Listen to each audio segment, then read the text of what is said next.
Hi there, friends. I'll come in here with a quick note to let you know that the first global Product Owner Summit organized by the Scrum Master Toolbox podcast is coming soon.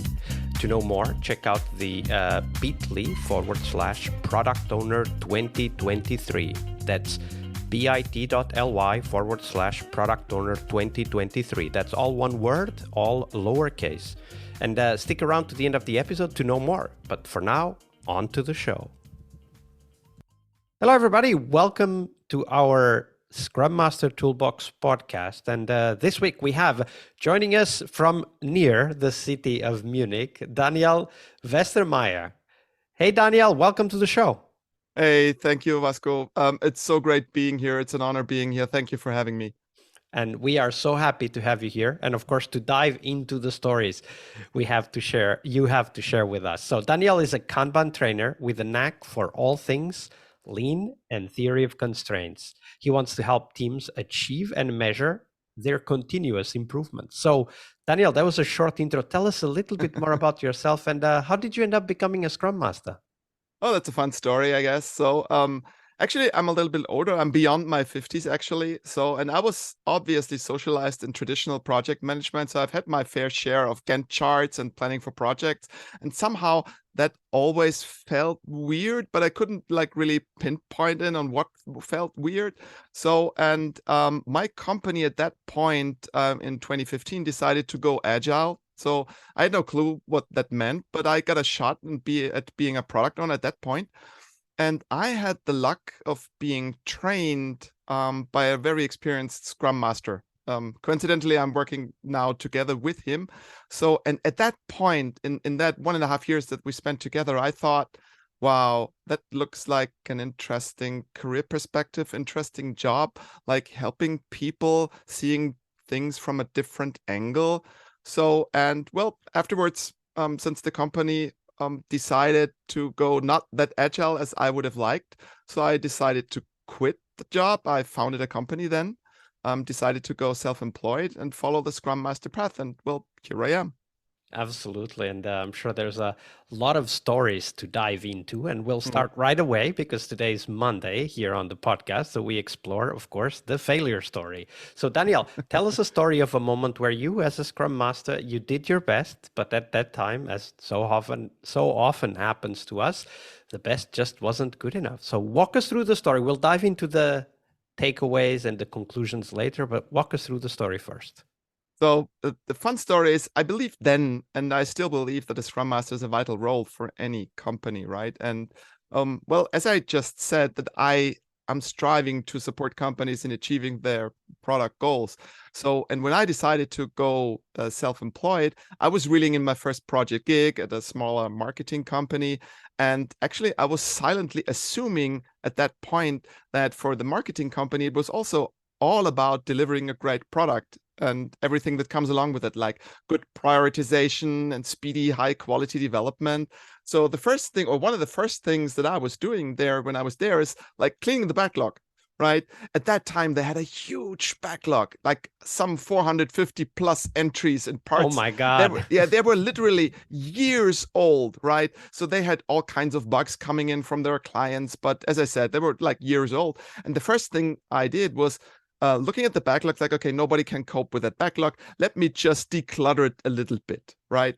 What I didn't do at that point is look at any kind of hidden agendas, like systemic root causes on why that backlog was so large. I didn't have any idea on individual goals. And what I didn't understand at the time was that the organization itself was more concerned with collecting the requirements, sort of like to maybe if I put it into right words, maybe to justify the existence. Okay, so the product is worthwhile because we have so many requirements, and they were more concerned with collecting stuff than actually delivering them.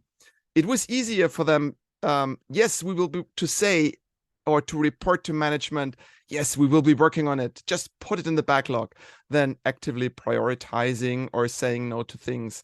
In hindsight, I would say I didn't clarify what they wanted to achieve and where my focus and subsequently tell us a little bit more what was happening. So you went there without the knowledge of those hidden agendas or Yes, exactly. systemic patterns that were there, of course. So you started kind of pruning the backlog, right? Right. So Yes. removing things. Yeah. What happened after that? I remember that 2 days after I removed some of the oldest bugs, they were like 2.5, 3 years old, somebody from first level support came to me totally agitated, like, what did you do? That is stuff that we need to deliver to our customers. And I really had trouble to explain why in a large pile of work, these things they'll never get to delivery anyways, right? So we had all kinds of conflict because in the end, I would say my approach was wrong because I had the one thing that I should have done is clarify on why a large backlog is a problem in terms of delivery and why the company was having so much trouble dealing with all that requirements. And instead, I just did because, as I said, I was silently assuming that it was all about high-speed delivery.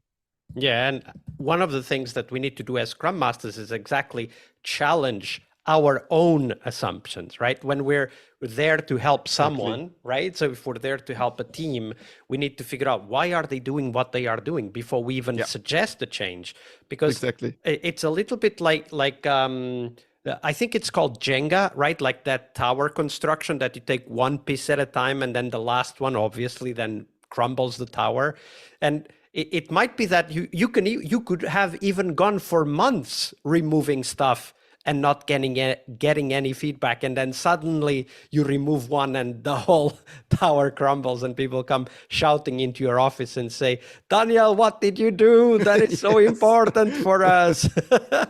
So, needless to say, after a couple of months, we kindly agreed to terminate my assignment. But I mean, what I learned is when you're contracting with a new client, um, find out what the company is looking for, find out what the company is trying to achieve. But on the other hand, like always state what you as a Scrum Master stand for. So clients that they'll get an idea on what you're going to do, and especially also like how are you going to communicate the things that you do. Absolutely. Now, the challenge might be, how do we do that? How do we figure out what is going on, the hidden patterns that might be in the system? So when you go to new organizations today, Daniel, how do you go about it? How do you go trying to find out the hidden agendas that keep large backlogs or half-written stories or very long planning meetings going on forever? What's like really interesting is that people tend to not see the connection between those things that you mentioned. So, and what I always try to do is it may sound stupid or like easy, but the question, why are you doing this right now, is a good starting point. Why are you doing this? And in terms of like, since you mentioned like that long planning meetings, right? When you're talking back and forth on, is this going to be in the sprint or not, and then moving stuff in and out because people are not clear on what they want to achieve, as like, hold on, can we just do an experiment here, something that we can do without endangering anything? Like, can we try to stop here?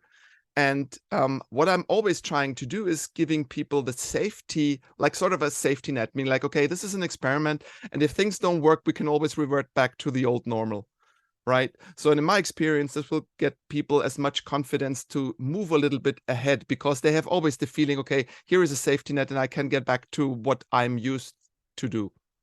Absolutely. And that safety net is essential for people to actually take a step, right? To feel that, okay, it's not so critical if we get this wrong. Because Exactly. if you don't have that feeling, if your feeling is, getting this wrong will kill us all, then obviously you're not going to want to take that step, right? And it's quite natural and predictable that people would step back and say, no, thank you, let's not do anything crazy as removing Yeah. 2.5-year-old items from the backlog. What I then did, another customer was like, okay, let's do an experiment that just cut down the backlog in half. Let's remove it from the ticketing tool and remove it to a safe space, like, okay, some kind of SharePoint document or maybe a Confluence page or whatever. And then let's have a look, or let's measure 1 month time. How often do we get back to that stuff? Exactly. Remove it and keep it somewhere. And then if it's needed, you can go and fetch it. Exactly. And Exactly. actually, one of the tips that I heard from a colleague is to ask the product owner to do that themselves, right? Like explicitly put stuff into a different storage that is not going to go into development in the next, say, month or two. Exactly. And I mentioned that friend of mine who at that point was training me in being a good product owner.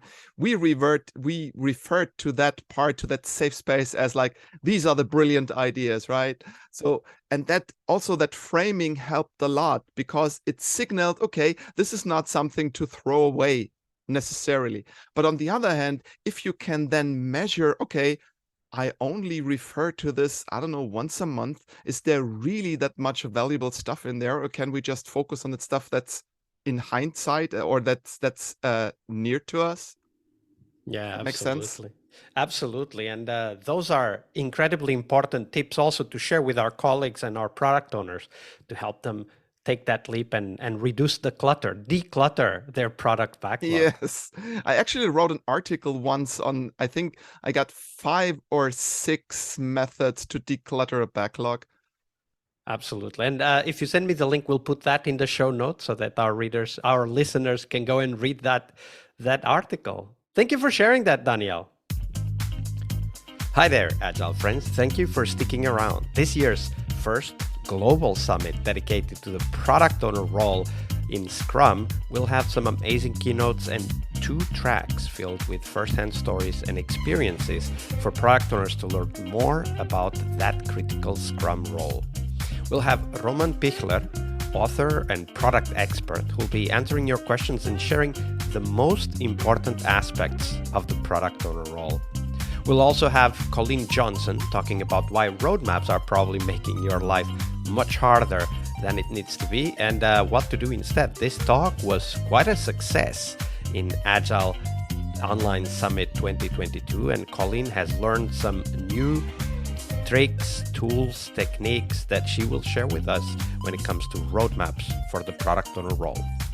And we will also have Henrik Nyberg, author of Scrum and Kanban from the Trenches, as well as one of the creators of the Spotify model. So come in and listen to his stories. And we'll also have, of course, 2 tracks with many more sessions and even some live sessions. The 2 tracks will cover practices every product owner should know, where we'll be hosting conversations on topics that product owners need to be familiar with, like backlog refinement, planning, and much more. The second track will be on metrics, measuring product and personal success as a product owner. As product owners, it's crucial to have a clear understanding of what are the metrics that drive success for us, and of course also for the products and businesses that we work with, and we need to continuously measure and optimize those metrics. So in this track, we'll be sharing what's working and what's not in the area of measuring success for product owners. We will also have the opportunity to network with our peers. It's a network event, of course, so get your tickets and join our Slack. Go to bit.ly/product owner 2023. That's all one word, all lowercase. As always, we will have free tickets and VIP tickets, which will give you long-term access to the content of this summit. So check them out at bit.ly/product owner 2023. All lowercase, all one word. I'll see you on the summit floor. Monday is about what we learn from our obstacles and our failures. But tomorrow is Team Tuesday here on the Scrum Master Toolbox podcast. We explore teams and their journeys, the habits they develop that threaten their performance, how each of our guests help their teams evolve, and the one key lesson they learned from that experience.